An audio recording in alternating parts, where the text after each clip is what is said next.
Assalamualaikum warahmatullahi wabarakatuh. Alhamdulillahirabbil alamin.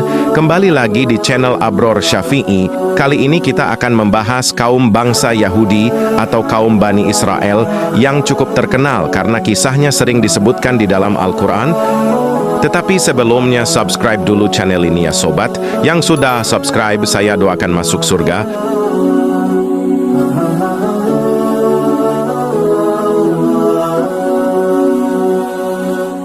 Kaum bangsa Yahudi atau sering juga disebut Bani Israel mempunyai julukan yang dimana julukan tersebut disematkan oleh Nabi Yakub alaihi salam yang mempunyai arti kekasih Allah. Julukan tersebutlah yang membuat bangsa Yahudi sombong dan merasa derajatnya lebih tinggi daripada bangsa-bangsa yang lain. Hal ini membuat bangsa Yahudi selalu meremehkan bangsa lainnya. Selain itu, bangsa Yahudi atau Bani Israel ini juga dikenal memiliki sifat yang suka membangkang. Bahkan mereka dengan bangganya membuat syariat agama sendiri di luar ajaran Nabi.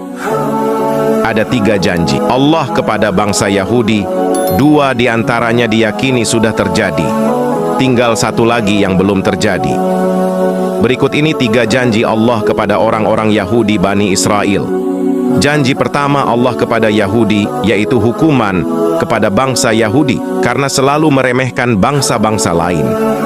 Di dalam Al-Quran sendiri telah disebutkan bahwa bangsa Yahudi sejak dahulu kala adalah kaum yang suka membangkang. Allah Subhanahu wa Ta'ala berfirman, "Dan telah kami tetapkan terhadap kaum Bani Israel tidak lain tidak bukan pasti akan membuat kerusakan di muka bumi ini. Dan kaum Bani Israel akan menyombongkan diri dari bangsa-bangsa lain. Maka hukuman yang pantas akan kejahatan mereka sudah banyak sekali." Allah memberikan azab pada kaum ini. Dan akan tetapi Allah Subhanahu wa Ta'ala masih tetap memberikan kehidupan yang layak untuk bangsa Bani Israel. Seperti yang sudah Allah firmankan dalam surat Al-Isra ayat 6 yang berbunyi, kaum Bani Israel berkehidupan sejahtera, perekonomian maupun politiknya mengalir deras dari segala penjuru negeri ke bumi Palestina tanpa bisa dicegah kaum muslimin. Janji kedua Allah yaitu kehancuran kembali bangsa Yahudi seperti yang telah disebutkan dalam hadis, "Jika kamu berbuat jahat, maka kejahatan itu bagi dirimu sendiri. Dan apabila datang saat hukuman bagi kejahatan yang kedua, kami datangkan orang-orang lain untuk menyuramkan muka-muka kamu dan mereka masuk ke dalam masjid sebagaimana musuh-musuhmu memasukinya pada kali pertama. Dan untuk membinasakan sehabis-habisnya apa saja yang mereka kuasai." Quran Surah Al-Isra ayat 7.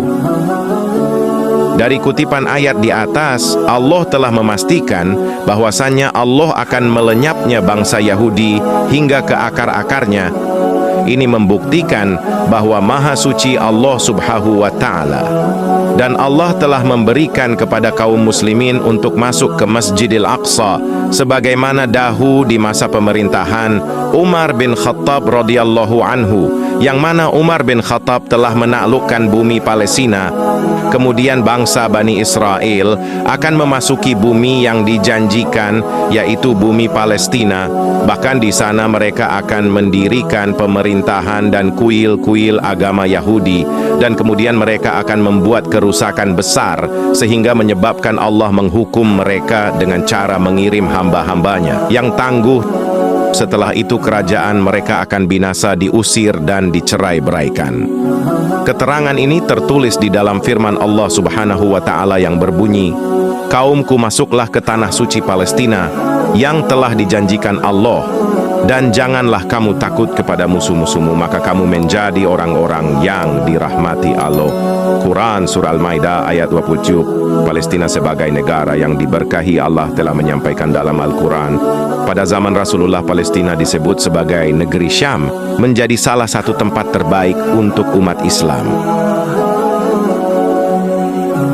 Rasulullah bersabda, "Akan terjadi hijrah sesudah hijrah, maka sebaik-baik penduduk bumi adalah orang-orang yang mendiami tempat hijrah Ibrahim. Lalu yang tersisa di muka bumi hanyalah orang-orang kafir. Mereka Allah binasakan dengan dibakar dengan api dan menimpakan bahaya terhadap mereka." Demikianlah keadaannya sampai akhirnya datanglah utusan Allah Subhanahu wa Ta'ala, yaitu Malik bin Yaqamir dan Mu'ad bin Jabal. Mereka berdua mengatakan bahwa mereka berada di Syam, dan Muawiyah berkata, "Lihatlah ini." Malik menyebutkan bahwa ia telah mendengar Mu'ad bin Jabal mengatakan bahwa kelompok tersebut berada di Syam. Hadis ini diriwayatkan oleh Imam Bukhari. Rasulullah sallallahu alaihi wasallam menyebutkan jika khilafah akhir zaman akan tegak di Palestina. Abdullah bin Hawalah telah berkata, "Wahai Ibnu Hawalah, jika engkau melihat kekhalifahan telah turun di bumi Baitul Maqdis Palestina, maka itu pertanda telah dekatnya berbagai goncangan dan kehancuran, dan akan banyak sekali peristiwa-istiwa besar yang sangat mengerikan. Semoga kisah ini dapat bermanfaat untuk kita semua." Sekian saya akhiri. Wassalamualaikum warahmatullahi wabarakatuh.